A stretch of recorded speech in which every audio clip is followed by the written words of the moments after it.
Sziasztok! Ebben a videóban egy összesítőt láthattok 8 kedvenc ázsiai ételünkről, amiket én készítettem. Már van egy hasonló videó a csatornán, úgyhogy nem ismétlődnek az ételek ilyen szempontból. Mindenképpen lent a leírásban megtaláljátok azt a videót, ahol ugyanúgy csak ázsiai ételek vannak. Viszont csináltam külön egy lejátszó listát is az ázsiai ételeknek, mert vannak azért napi vlogok, meal prep-es videók, vagy akár ugye ezek a miket ettünk videók, amiben szerepelnek ázsiai ételek, és most úgy döntöttem, hogy csinálok nekik egy külön lejátszó listát, mert sokszor van, hogy kérdezitek, hogy egy adott ételt, azt melyik videóban találjátok, és akkor így talán egy kicsit egyszerűbb rákeresni.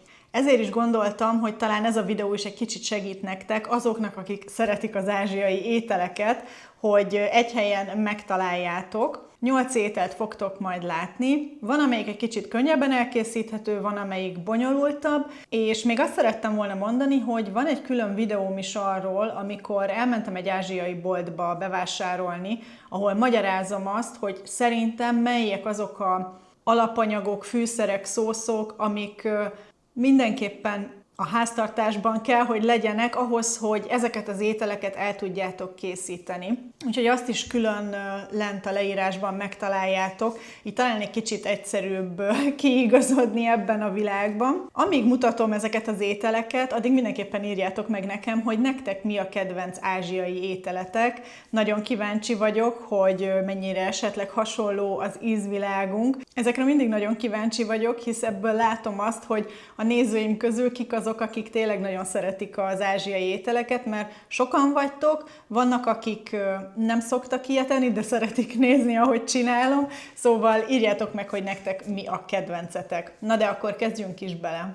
A legelső étel, amit készíteni fogok, igazából talán a legegyszerűbb, hisz rántott húst kell hozzá készíteni, amiben különlegesebb talán egy kicsit a rántott hús, hogy ezt is előtte szójaszószba, gyömbérbe, fokhagymába meg szoktam pácolni, nem mindig, amúgy van, hogy én is elhagyom ezt, és csak sima rántott húst csinálok, de attól ugye csak ízletesebb lesz, illetve én a lisztbe, amit a panírozáshoz használok, mindig keverek egy evőkanál, vagy akár 2 evőkanál kukoricakeményítőt is, mert szerintem ettől ropogósabb lesz a rántott hús. És amit készítünk hozzá, amit már többször láthattatok a videóimban, ez a köri kocka, amit igazából csak fel kell olvasztani. Ezt lehetne csinálni házilag is, és jövőre tervezem mindenképpen, hogy csinálok erről is egy videót, hogy hogyan kell házilag elkészíteni, de ez egy nagyon gyors megoldás arra, hogy finom japán körit egyetek. Ezt most egy kicsit hígabbra hagytam, mert udontésztát főztem ki hozzá, tehát egy picit inkább levesesebb, de ez rajtatok múlik, hogy mennyire szeretnétek inkább, hogy sűrűbb legyen, természetesen. De hogyha udontésztával eszitek, akkor én azt javaslom, hogy egy kicsit hígabbra hagyjátok. Amivel megszoktam díszíteni, mert hát tudjátok, szeretek tálalni, az egy kis újhagyma, ezzel legalább egy picit feldobom meg akkor van valami kis ropogósabb elem is ott az udontészta mellett, és akkor ezt így külön szoktuk fogyasztani, de rá is tehetitek. Én azért nem szoktam rátenni, mert akkor egy kicsit eláztatja a húst, de persze, hogyha akkor rögtön megeszitek, akkor nincsen ezzel semmi gond, de mindig külön szoktam tárolni az udontésztát, a szószt és a rántott húst is.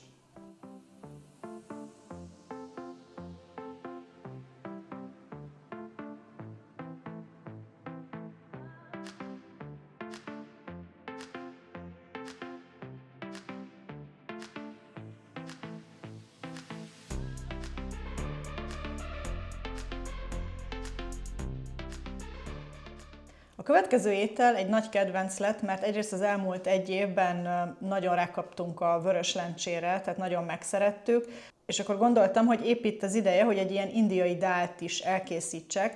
Én ezt most vörös lencsével és sárga borsóval készítettem, mert írt még egyfajta ilyen borsó vagy babféleséget, most nem tudom pontosan, de én azt nem találtam sehol sem, hogy hol lehetne megvenni, úgyhogy csak ez a 2 borsóféle vagy lencseféle van benne.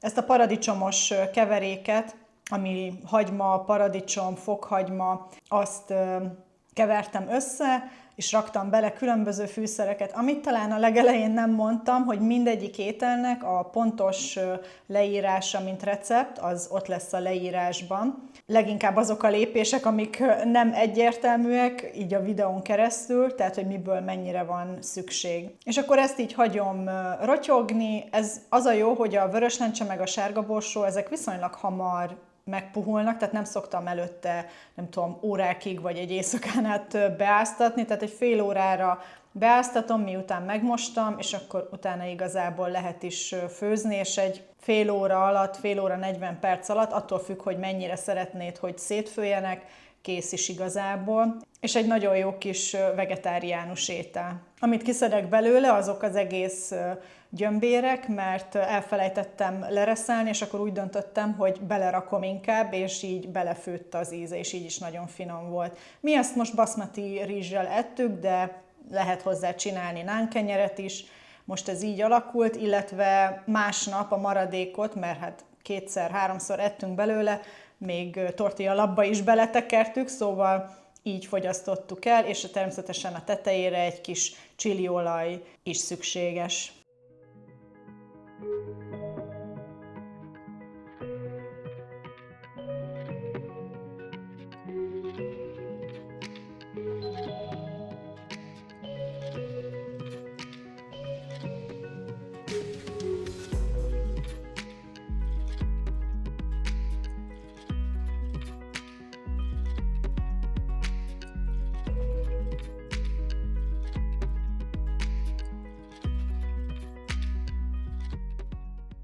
Most egy leves fog készülni, tantan ráment csinálunk, és ilyenkor télen amúgy ez nagyon jó. Nem nagyon szoktam nyáron csinálni, de ilyenkor télen, mivel ilyen tejszínes, sokkal jobban esik. A lényeg, hogy a darált húst egy kicsit befűszerezem, hagyom rotyogni ebben a pácban, és amit össze kell állítani, az leginkább az alaplé. Ehhez gochujjangot kell használni, ami egy ilyen koreai csilis babpaszta. Rakunk bele mogyoróvajat, tehát tényleg nagyon finom, krémes íze lesz, és hát tej fog majd még belekerülni. Nagyon jó kis ízkombináció, de természetesen amúgy tej helyett tejszínt is használhattok, viszont akkor én egy kicsit több vizet raknék hozzá, mert akkor meg olyan nagyon krémes, vagy lehet, hogy olyan nehezebb lesz az íze, szóval én mindig tejjel szoktam csinálni, és most ráment tésztát főztem ki hozzá, ismételten ebbe a kis mélyebb edényünkbe szoktuk rakni, ezeket nagyon szeretem. Jobban szeretem ezeket, mint azt a tradicionális mély tányért, mert ebben jobban, szebben lehet tálalni. Ismételten mehet rá az újhagyma, egy kis szezámmag, és már kész is. Ez amúgy tényleg egy nagyon gyors étel, tehát ez az egyik legegyszerűbb étel talán itt a 8 közül, amit mutatok.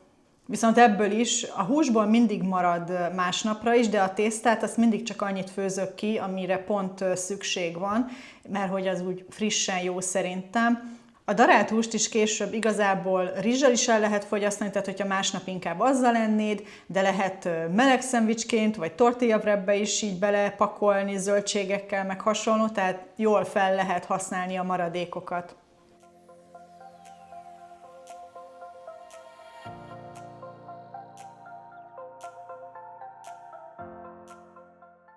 A következő étel az úgynevezett japán hamburger, ez egy egyszerű kis húspogácsa, és ismételten inkább a szószon van a hangsúly.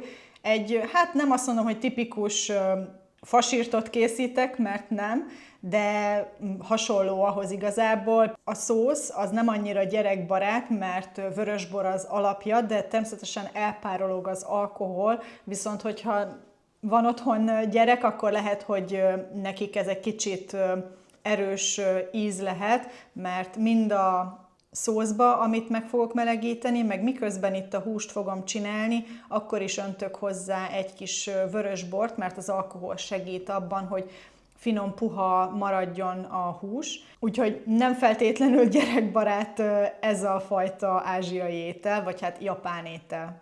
És amit mellé főzni szoktam, egyrészt rizs, másrészt meg zöldségek, és most éppen brokkolit meg kaliforniai paprikát főzök ki, vagy sütök ki, mert majd látni fogjátok, hogy a brokkoli az simán vízben fog készülni, de a kaliforniai paprikát azt ebben a pácban, vagy szószban, amit itt most összeforralok, aztán kiveszem, hogy visszakerülhessenek a húspogácsák. És amit még csinálok mellé, az egy miszóleves, szóval ez is egy kicsit ilyen körülményesebb ebédnek számít, de nagyon szeretjük, meg ismételten itt is meg fog nyilvánulni az, hogy szeretek tálalni, szeretem a japánféle, ázsiai féle tálalásokat, hogy többféle apróság van így külön egy kis tálcán, és nem az van, hogy mindent egy tányérra pakolnak. Ezt a fajta ételt, ezt általában hétvégén szoktam csinálni, mert hát azért 1-2 órát itt simán el vagyok a konyhában, és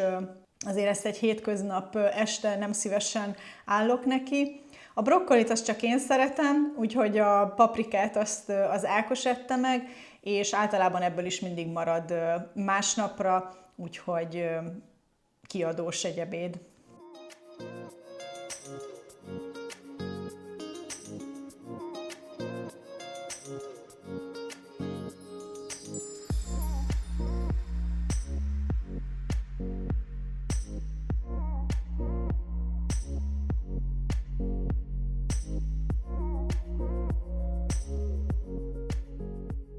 Azt gondolom, hogy nem maradhat ki egy ilyen sima, egyszerű indiai csirkés köri sem. Ez talán eredeti receptként onnan indult, hogy ilyen vajas csirke, tehát az indiai étel, annak az alapja, de aztán mindig variáltam rajta, és most talán eljutottam arra a pontra, hogy a mi ízlésünknek megfelelően tudom fűszerezni, tehát hogy nem túl csípős, inkább fűszeres, és hogyha az Ákos szeretné, hogy csípősebb legyen, akkor tud még beletenni pluszba, de ez így pont kellemes. Ez is amúgy az az étel, ami másnap még finomabb, tehát természetesen aznap is jól tudunk enni belőle. És itt is az a fontos, hogy azért még akkor is, hogyha csirke, azért rotyogjon egy jó darabig, tehát én egy órát biztos, hogy rotyogtatom ebben a szavban, és csak azután fogyasztjuk el, hogy már nem azt mondom, hogy szinte essen szét a csirke, de kb.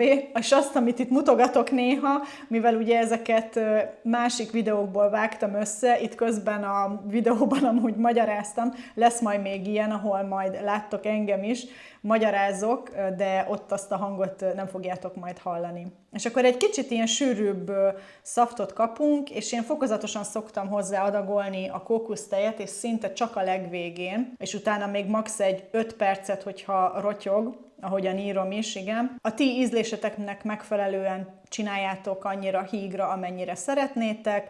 Én általában egy ilyen 3-4 evőkanál kókusztejet, de rakhatok bele sima tejet is, de szerintem a kókusztej egy kicsit sejmesebbé teszi, és ezt is baszmati rizssel fogyasztottuk.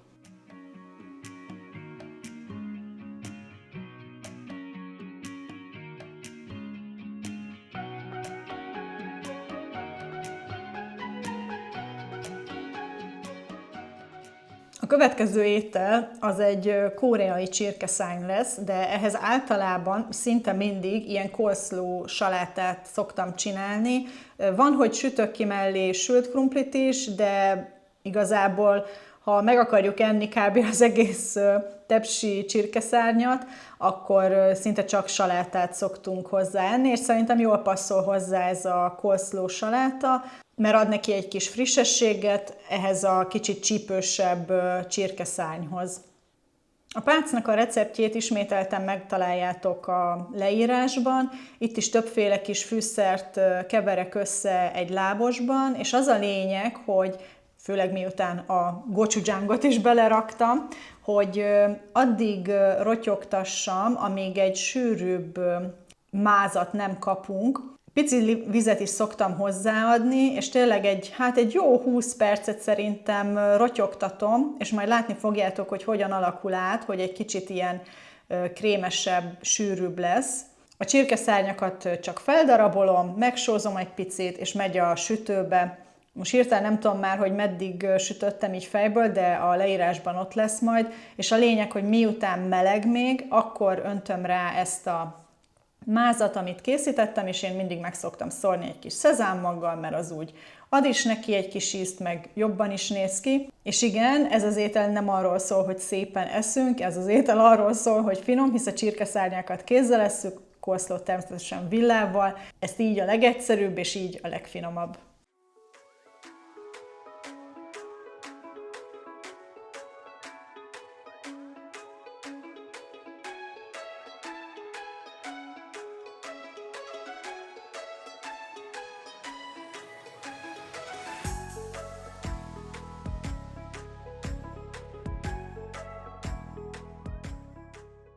Na, a következő étel is, amint látjátok, ugye kivágtam az előző videóból, egy macerásabb étel, nem feltétlenül a csirke elkészítése miatt, amit most itt bepácoltam, csirkecombokat daraboltam fel egy picit, karagét csinálunk, és ez áll egy jó órát a hűtőben. Ismételten az arányokat lent megtaláljátok. Só, gyömbér, fokhagyma, szójaszósz, ilyesmik kerülnek bele, hanem inkább amiatt macera, hogy sokféle kiegészítő elemet készítek ilyenkor mindig. Csináltam egy ilyen tojásos burgonyasalátát, ez kifejezetten japán burgonyasaláta, amiben igen jól látjátok, répa és uborka is van, meg majonéz. Legközelebb nagyobb edényben kell ezt csinálni mindenképpen, egy kicsit szenvedtem vele. Na mindegy, és akkor miután volt a hűtőben a csirke egy órát, és miután állt a hűtőben egy órát, utána egy ilyen lisztes kukoricakeményítős keverékben forgatom meg, abban az edényben, ahogy láthatjátok, amiből szedem ki, abban forgatom meg, és legalább nem kenek össze még egy valamit, és így sütöm ki ezeket a falatkákat. Eltart egy darabig, mire mindent kisütök, de higgyétek el, megéri, mert nem egy tipikus, nem tudom, rántott csirke, comb ízt kaptok, hanem azért valami mást. És igen, itt is elkezdődik az, hogy szépen megterítek, hogy minden kikerüljön az asztalra, és igen, ismételten csak magamnak brokkolit főztem ki, azt az Ákos sajnos nem szereti, de attól én még magamnak el szoktam készíteni, és miszóleves is készült hozzá ismételten.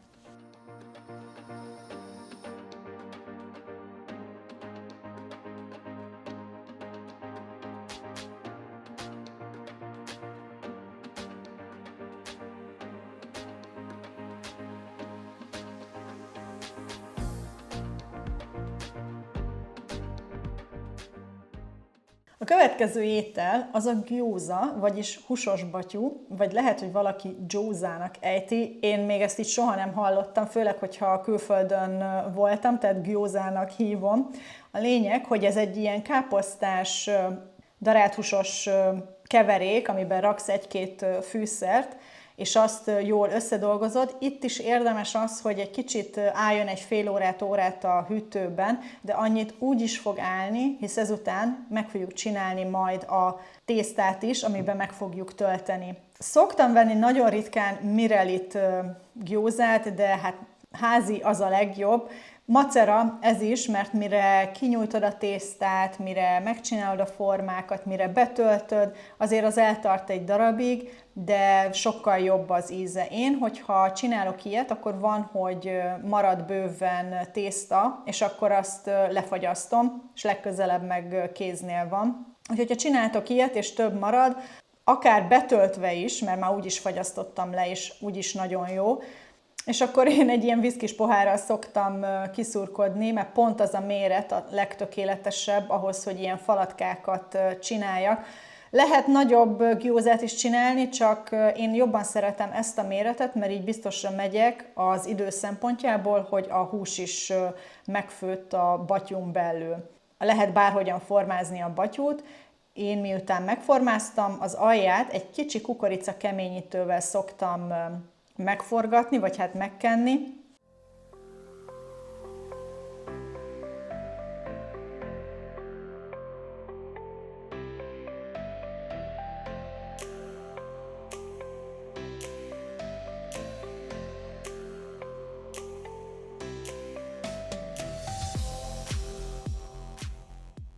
És akkor utána így mennek, hát egy ilyen 6-os, 7-es fokozatos módon van a főzőlapom, nekem 9 a max, és fokozatosan szoktam vizet hozzáadni, most is láthatjátok, hogy megvárom, hogy elpárogjon, és utána mehet hozzá megint egy kicsi. Honnan tudjátok, hogy készen van? Amikor azt látjátok már, hogy minthogyha üveges lenne a tészta. A szósz, amit csinálok mellé, az igazából szójaszósz és rizsecet. 1:1 arányban kell csinálni.